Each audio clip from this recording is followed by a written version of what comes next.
Bonjour à tous et bienvenue sur ChessMe. On se retrouve aujourd'hui pour la 8e ronde du tournoi Tour Prends Garde, le tournoi Marre du Virus du club Tour Prends Garde de Besançon. Super tournoi en 20+10 organisé par le club donc, de la Tour Prends Garde de Besançon. On va regarder tout de suite le classement après les 7 premières rondes, puisqu'aujourd'hui ça va être la 8e. Voilà, il y a eu 7 rondes de jouer. Il y a 2 joueurs à 6,5 sur 7. Et donc moi je suis dans le groupe juste derrière avec 6 sur 7, puisque j'ai fait un faux pas, on va dire, à la 4e ronde, ça arrive, hein. Bon, j'y étais pas, mais bon, ça arrive, on peut perdre une partie.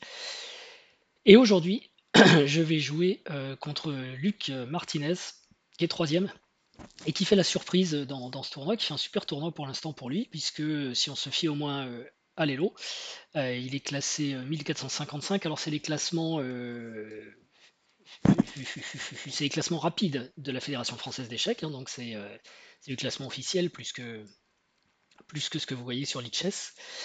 Et pourtant, il fait une perf à plus de 2000. 6 points sur 7 aussi. Invaincu, 2 nuls, dont une nulle contre le leader pour l'instant du tournoi. Donc super, super tournoi pour lui.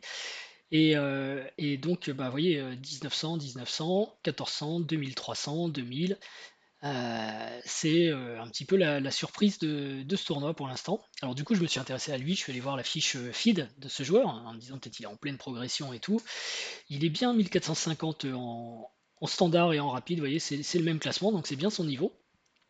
Et il est né en 58, donc il est plus tout jeune, donc bravo à lui. Et j'ai voulu regarder aussi, bah voilà, c'est son évolution. Et bah, il n'est pas non plus en progrès. Bon là, évidemment, depuis 2 ans, personne ne joue, mais enfin, on voit la tendance. C'est plus le déclin. Au mieux, il a été apparemment, au mieux 2012, il y a quelques années déjà, il y a 9 ans, 17,50. Donc il perd régulièrement des points.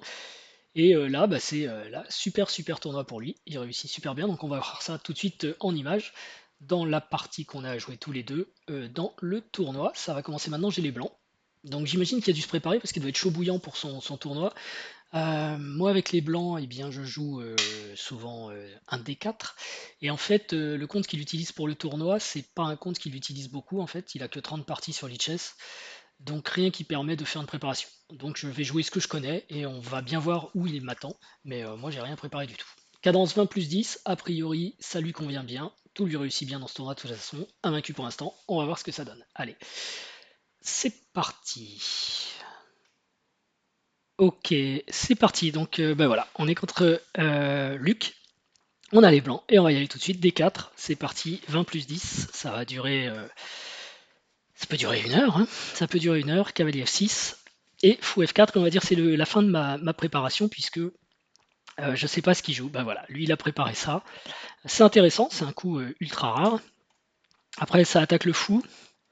Ça présente l'inconvénient de bouger 2 fois le cavalier. J'ai pas envie de mettre mon fou ici. Je pourrais le mettre là pour voir s'il va avec plus d'affaiblissement, faire H6 ou F6 et ensuite je redescendrai en D2. Je serais content de provoquer peut-être quand même H6. Et on rentre un peu dans ce qu'on peut trouver sur les Trompowski. Il faudra faire attention à du C6 et Dame échec par exemple. Mais je peux peut-être jouer Fou G5 et s'il joue C6, j'ai cavalier F3. Après, il faut que je regarde ce qu'il y a sur Dame B6 qui attaquerait le pion B2. Ça m'intéresse pas beaucoup. Ou alors je reviens simplement en D2 tranquillement. Je prépare E4. Je vais pas lui donner la paire de fou tout de suite, ça c'est sûr.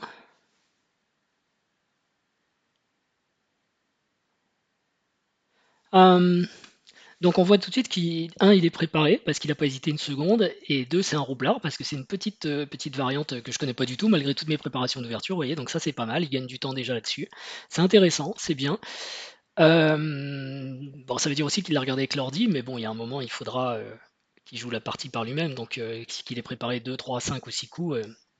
A priori, les blancs vont pas se retrouver mal ici, c'est aussi un coup qui doit pas être super super bon dans la pratique, enfin dans la théorie au moins. Donc j'ai vraiment envie de jouer fou G5, on va dire pour voir, pour provoquer un H6 notamment. Et si C6, je peux peut-être faire cavalier C3. Avec l'idée dame B6, fou D2. Et si dame prend B2, je joue E4 et je suis content. Allez, on va mettre fou G5, ça me paraît normal ça. Et donc, ouais, il peut jouer F6 ou il peut jouer H6. Voilà. Donc ça, H6, je suis content parce que c'est quelque chose qui va peut-être me permettre après de faire G4, G5. Et donc, je vais pas insister avec fou H4, je vais revenir avec fou D2. Je pourrais peut-être même faire fou C1, vous voyez ici, carrément. Mais on va être prudent. Et je suis pas forcément mécontent d'avoir provoqué cet affaiblissement. Donc maintenant, je vais essayer de pousser E4 du coup. Euh, euh, c'est mon but dans la vie. Je pourrais faire C4, un peu comme dans les indiennes. Ou je pourrais jouer cavalier F3 pour attendre et voir ce qui va se passer. Voilà, je peux faire ça. Ok. Alors je peux peut-être jouer H6 avec l'idée de remettre mon fou en F4 aussi, hein. Ça c'est une idée comme une autre. H6 c'est souvent un coup utile dans le système de Londres. Mais là il va peut-être jouer fou D6 et m'empêcher à tout jamais d'y aller. Euh, J'ai peut-être C4. Parce que du coup avec ce fou en D2, il n'y a pas de fou B4. Peut-être du D5.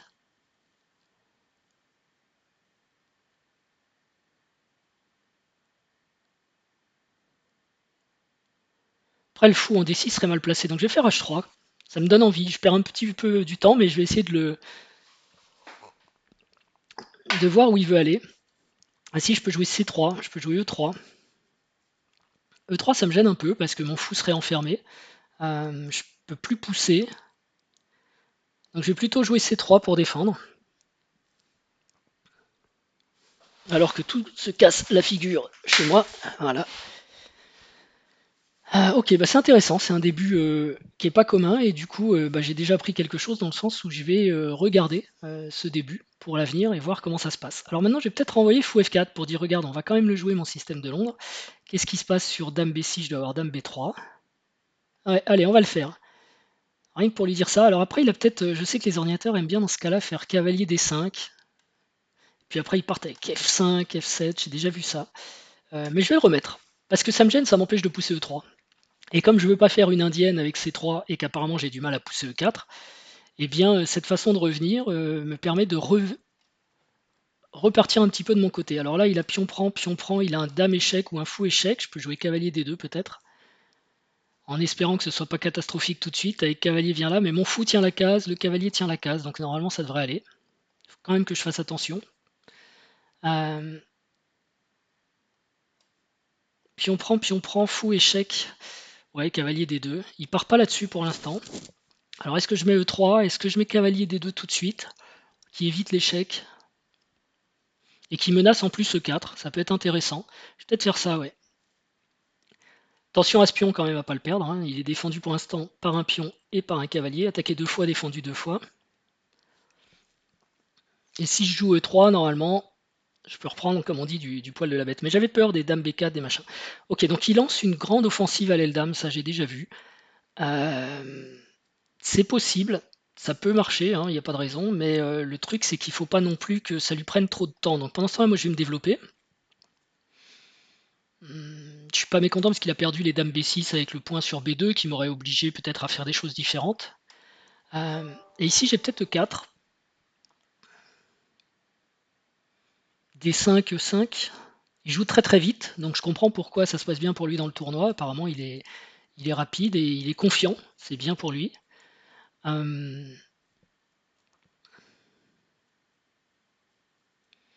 Est-ce qu'ici je joue fou D3 ou fou E2 en fait? Et j'avais dit E4 aussi. Je pense qu'il faut que je sorte mon fou de toute façon.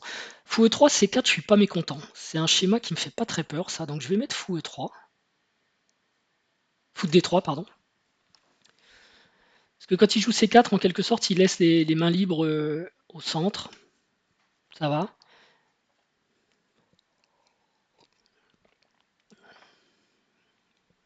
Ok. Donc là, je peux jouer fou B1, que j'ai joué il n'y a pas très longtemps d'ailleurs, qui est pas si mauvais. Souvent, on a tendance à vouloir jouer fou B3, mais fou B1, ça peut aller aussi. Parce qu'il va pousser A5, il va pousser B4, et donc A5 par exemple, je fais A3 et je peux reprendre et bon, c'est pas la fin du monde. Et aussi, je peux avoir du coup du dame C2 dans certaines variantes pour aller attaquer en H7. Bon, là, il faut que je bouge mon fou, bien entendu. Il faut juste pas avoir ça trop faible. Mais je vais pouvoir jouer B3 peut-être aussi dans certaines variantes. Donc je vais mettre fou B1.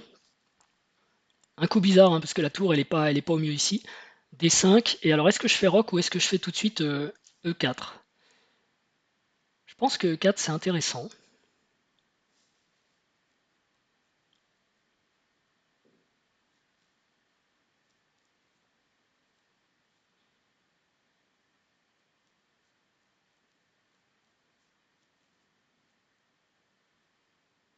Parce que comme ça, il n'y a pas de fou D6, par exemple. Et si pion prend, cavalier prend, cavalier prend... Bon, je suis défendu par mon fou. Pion cavalier prend, fou prend. Ah, il faut que je fasse attention aux découvertes quand même.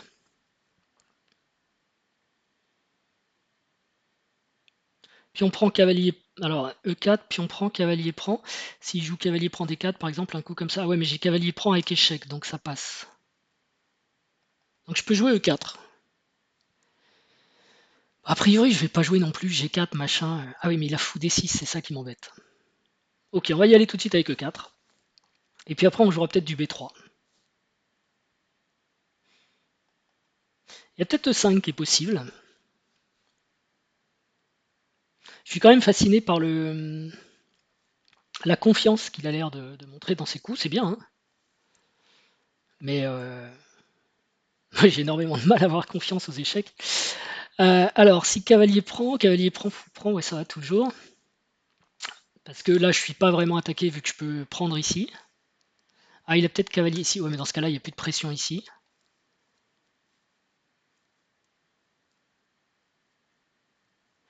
Et après, on peut tout échanger, on se retrouve dans une finale, mais je pense que ce fou est pas faible du coup. Ok, je vais peut-être avoir du dame C2, attention. Bon, est-ce que je rock ou est-ce que je mets tout de suite dame C2? Je vais peut-être jouer dame C2 une fois qu'il a rocké en fait, ce sera plus menaçant peut-être. Voilà, et maintenant ça, avec l'idée cavalier prend et mat. Donc là, grosse menace quand même. Et si cavalier prend, dame prend, s'il joue F5, il doit pas être très content, j'ai dame prend E6. Là, il a joué vite cette séquence en fait, et peut-être que ça s'est joué à mon avantage. Alors il peut jouer simplement G6, mais eh ben non, j'ai fou ici. Bon, donc là, il faut que je reprenne. Ok. Et alors qu'est-ce qu'il fait? Est-ce qu'il fait F5? Parce qu'évidemment, il est tenté lui par cette découverte, il faut que je fasse attention, mais tout de suite, il y a dame échec, il faut qu'il part ça. Ok, donc il décide de me donner le pion, mais est-ce que c'est vraiment un don de pion? Don de pion, c'est bizarre à dire, parce que faudrait qu'il joue cavalier à 5 en fait pour attaquer. J'ai fou prend H6.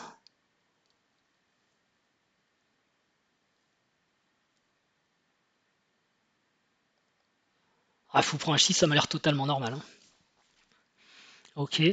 Et maintenant, j'ai peut-être dame G4. Donc je sors du clouage et je menace dame prend, pardon, fou prend G6, pion prend G6, dame prend G6 échec, suivi de dame G7 mat. Donc qu'est-ce qu'il fait contre... Bon, je peux prendre le temps de vérifier quand même. Qu'est-ce qu'il fait contre dame G5? F5, dame prend échec. C'est fou F8 peut-être. Fou F8. Euh, fou F8, fou prend G6, fou prend H6.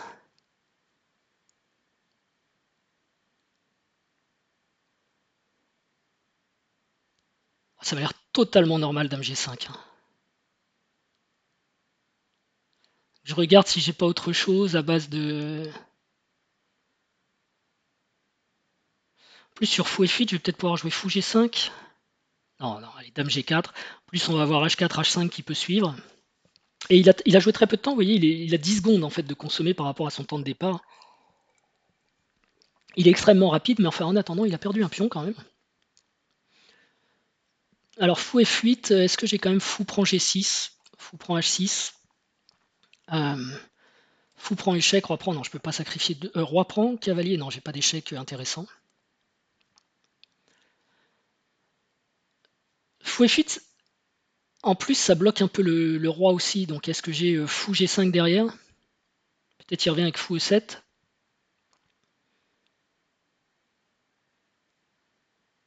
J'essaie de faire rentrer mon cavalier aussi dans la danse et j'y arrive pas. Pour l'instant, j'ai qu'un pion, donc fou F8, je peux aussi échanger, hein. Mais du coup, quitte à échanger, je préfère encore peut-être. Non, non, ça va pas ça. Fou F8, fou prend F8. Si tour prend, il y a peut-être fou prend pion, prend dame échec, roi H8. cavalier G5. Pas sûr, mais ça menace quand même dame H7 mat, donc il faut qu'il joue genre je sais pas quoi. Tour E7. Ah bah non, sa tour est là, donc dame E7. Euh, Ouais, dame E7, ça a l'air d'aller. Je suis pas obligé de sacrifier non plus. Bon, il réfléchit.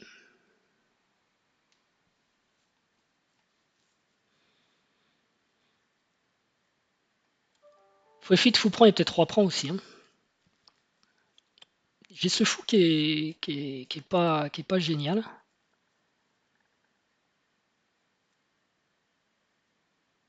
Du coup, je regrette. Maintenant, j'aimerais bien qu'ils soient en C2, mais madame est passée par C2. Ah, il y avait dans ce sens-là aussi. Ça marche ça? Fou prend, pion prend, dame échec. Non, là, ça marche pas pareil. Dame échec, roi H8.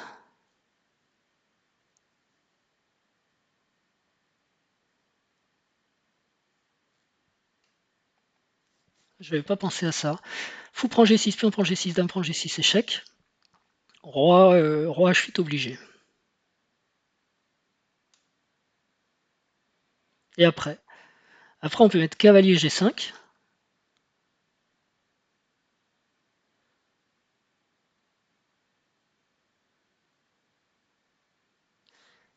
Cavalier G5.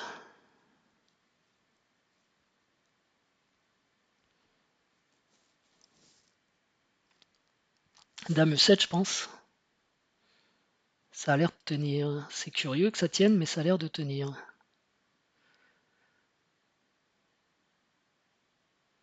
Et si je fais fou prend G6, pion prend G6, dame prend G6, roi H8, dame H5. Ouais, je lui laisse un temps de trop là pour se remettre de ses émotions, on va dire.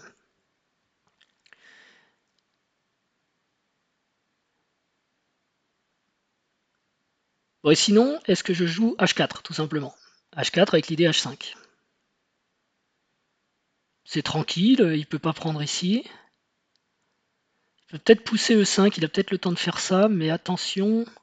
Puis on prend, cavalier prend, fou prend, et H5 derrière, moi je suis content quand même. Je vais tenter ça. Ah oui, et si fou H7, fou prend H7, roi prend H7, H5. On affaiblit beaucoup le roi, donc ça me va ça. Allez, H4. On est parti.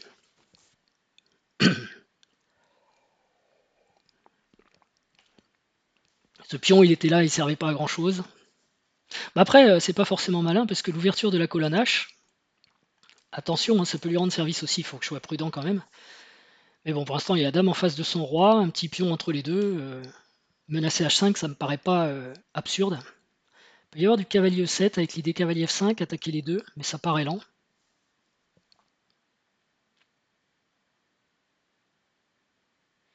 Il aurait pu avoir H... non, ça il va pas avoir, je pense pas. Parce qu'ils sont deux à défendre, on est trois attaqués. Donc si je fais H5, G5, il y a fou prend tout simplement. Ou cavalier prend au choix. Fou prend, je gagne une pièce. Mais bon, c'est pas fait, c'est un pion de gagner, c'est sûr, mais voilà, la position reste tendue. Alors là, par contre, est-ce que j'ai fou prend G6 parce qu'il n'y a plus de dame E7. Fou prend G6, pion prend dame échec, roi H8, dame prend échec. Intéressant. Qu'est-ce qu'il fait sur fou prend G6? Il a peut-être l'idée de jouer cavalier E5 avec le mat si je bouge, mais je peux reprendre avec le pion.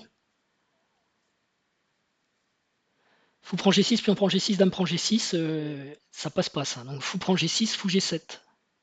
Et derrière, je mets un truc genre boum, fou E4. J'ai vraiment envie de jouer fou prend G6 ici, hein.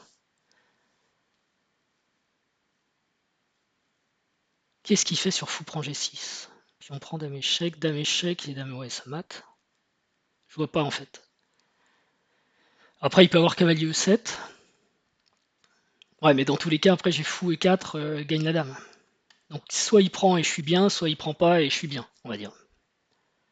Voilà. Et le truc, c'est cavalier E5 et pion prend E5. Et jamais je lui permets de venir mater en G2. D'ailleurs, il y a la dame qui tient aussi G2.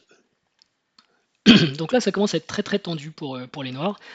Quand on jouait 2 minutes et 50 secondes, enfin un peu plus évidemment avec l'incrément, mais en même temps c'était son jeu. Ah bah il abandonne, ok. Bah écoutez, ça s'est passé mieux que prévu, moi j'avais très peur. Donc, bah écoutez, j'espère que ça vous aura plu. Du coup, dans le tournoi, je me retrouve avec 8 sur 9 à l'approche de la dernière ronde. Donc, il y a moyen, il y a moyen. En tout cas, on est dans le coup. Je remercie Luc pour la partie.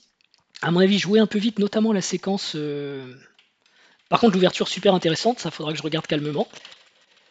Mais la séquence, ouais, que je voulais dire qu'il a joué vite, c'est quand il rock là. Ah, ici, fou E7, petit rock, il l'a joué un peu trop vite parce que Dame C2, c'est embêtant. Euh, Je vais lui écrire ça d'ailleurs.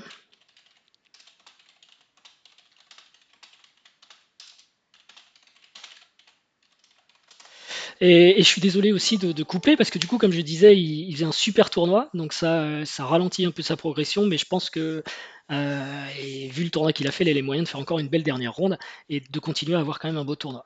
En tout cas, je vous remercie. N'hésitez pas les likes et surtout partagez, faites connaître la chaîne si ça vous plaît, parce qu'elle existe que s'il y a du monde. Et je vous dis à très bientôt pour la dernière ronde, notamment qui sera décisive. Allez, à plus, ciao.